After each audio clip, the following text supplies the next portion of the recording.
Alors Loïc, cette semaine en commission développement durable, vous avez discuté du projet de loi sur l'agriculture et l'alimentation, qui est issu des États généraux qui avaient lieu cet automne. Alors est-ce que sur ce projet, la France Insoumise, vous aviez des propositions d'amendements ? Alors oui, sur ce projet de loi agriculture et alimentation, la France Insoumise a déposé plus d'une trentaine d'amendements, alors sur plusieurs champs, sur la sortie des phytosanitaires notamment, qui est un point essentiel pour nous, sur la transition vers l'agriculture biologique, et également sur la sortie du plastique des cantines, notamment pour servir dans la restauration collective l'alimentation saine aux enfants. D'accord. Et quand vous avez des propositions comme ça, par exemple, sur les contenants en plastique dans les cantines, comment ça se passe? Est-ce que la majorité soutient vos amendements? Est-ce que vous avez du soutien d'autres députés?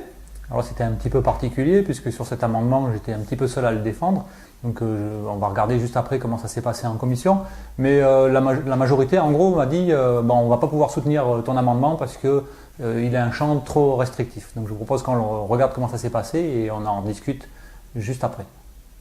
Donc il s'agit ici d'un amendement concernant un enjeu de santé pour nos enfants à Bordeaux, mais aussi à Strasbourg, à Montpellier.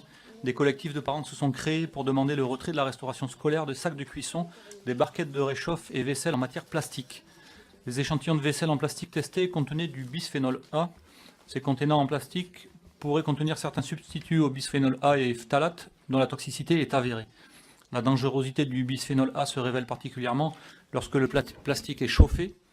Les perturbateurs endocriniens sont mis en cause pour certains cancers, problèmes de fertilité, diabète et problèmes hormonaux. Par ailleurs, certaines assiettes sont en copolyester, un matériau dont l'innocuité n'est pas reconnue et ne pourra pas être prouvé par les tests imposés par les normes actuelles. Nous nous inquiétons donc des effets de ces matériaux sur la santé des enfants, également de leurs conséquences environnementales. En effet, ces déchets plastiques ne sont pas recyclables à ce jour et leur durée de vie est estimée à seulement 500 lavages, ce qui couvre à peu près 2 ans d'utilisation. Cet amendement vise donc l'application stricte du principe de précaution en empêchant l'utilisation de ces contenants en plastique toxique. Il s'agit ainsi d'interdire que les repas soient servis dans de la vaisselle en plastique, mais également que des barquettes en plastique dans lesquelles les plats sont livrés et réchauffés soient remplacés par des contenants alimentaires en matériaux inertes, inox, verre ou céramique et durables, et que la cuisson ne puisse pas non plus être effectuée dans des poches en plastique plongées dans de l'eau chaude. Je vous remercie. Merci. Madame la rapporteure, votre avis?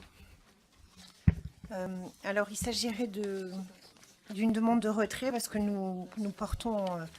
je porte un amendement plus large qui s'appliquera à toute la restauration collective.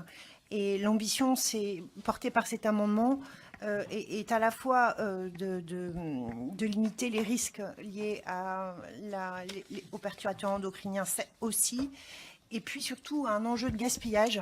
Donc on aimerait aussi porter cet amendement de façon plus large sur toute la restauration collective.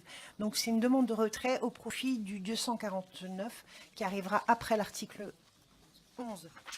Donc vous venez de voir comment ça s'est passé dans cette séance de la commission de développement durable. Mon amendement a donc été rejeté, j'étais le seul à voter pour. La majorité s'est abstenue. Mais donc ça c'était le mardi soir et donc la séance est terminée comme ça.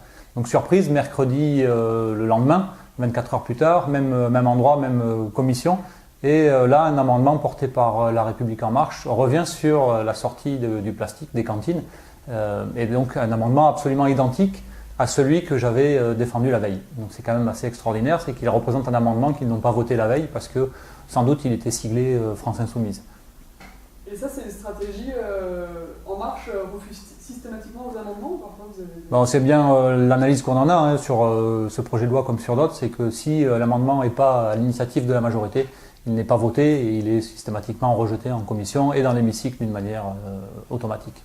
Et vous suivez cette même logique ou c'est quoi votre stratégie? Alors là, je vous laisserai découvrir comment j'ai réagi à cet amendement qui est en tout point identique à celui qu'on avait posé, avec un peu moins d'ambition puisque la deadline pour sortir, la date butoir pour sortir du plastique dans les cantines, c'est 2022, alors que nous on le proposait au 1er janvier 2019.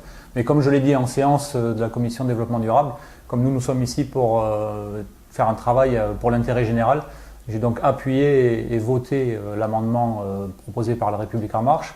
Mais pour autant, j'ai indiqué que nous poserions un amendement sur la séance dans l'hémicycle pour que la date soit quand même avancée avec une date d'effet que l'on proposera, nous, au 1er janvier 2020. Ok, alors maintenant que le texte est passé en commission, que les travaux sont finis. Est-ce que vous allez avoir une occasion de revenir sur ce projet de loi? Alors les travaux en commission ne sont pas entièrement terminés, c'est passé en commission développement durable, mais maintenant c'est en commission des affaires économiques que ça va passer. La commission affaires économiques est saisie pour le fond, puis dans l'hémicycle, discussion à la mi-mai à peu près. Donc ce sera effectivement l'occasion de revenir sur ces discussions, sur ces amendements dont je vous ai parlé, mais également de défendre un amendement qui me tient particulièrement à cœur et que je porte, qui est celui des zones tampons. Une zone tampon, c'est quoi? C'est une zone que l'on souhaiterait avoir sans pesticides autour des écoles et des habitations. Vous savez qu'on a retrouvé, il y a des associations qui ont fait des prélèvements, on retrouve dans les chambres des gamins, notamment autour des vignes, des résidus de produits toxiques. Et donc il nous semble important de protéger les populations, notamment les plus fragiles, que ce soit notamment les enfants, mais également les personnes âgées, et qu'il y ait ces zones tampons autour des lieux recevant du public et des écoles. Donc voilà, c'est un amendement que je porte et que je défendrai dans l'hémicycle, et qui me semble très important ici en Gironde et dans toutes les régions viticoles. Donc voilà, j'espère que la majorité agira d'une manière intelligente et votera cet amendement pour notre santé à tous et celle particulièrement de nos enfants. Donc voilà, pour terminer cette vidéo sur le projet de loi, je vous invite à suivre l'actualité et surtout à rejoindre les luttes en cours, la grève des cheminots. Lundi 3 avril, je vous invite à tous converger vers la gare. Il y a une manifestation unitaire qui se prépare et à suivre particulièrement l'actualité. Les insoumis et les insoumises sont déjà dans ces mouvements de lutte. Je vous invite à y prendre votre part en tant qu'usager, en tant que citoyen. C'est des services publics qui vous concernent, qui nous concernent tous.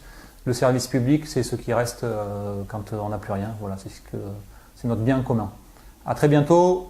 Portez-vous bien. Ciao.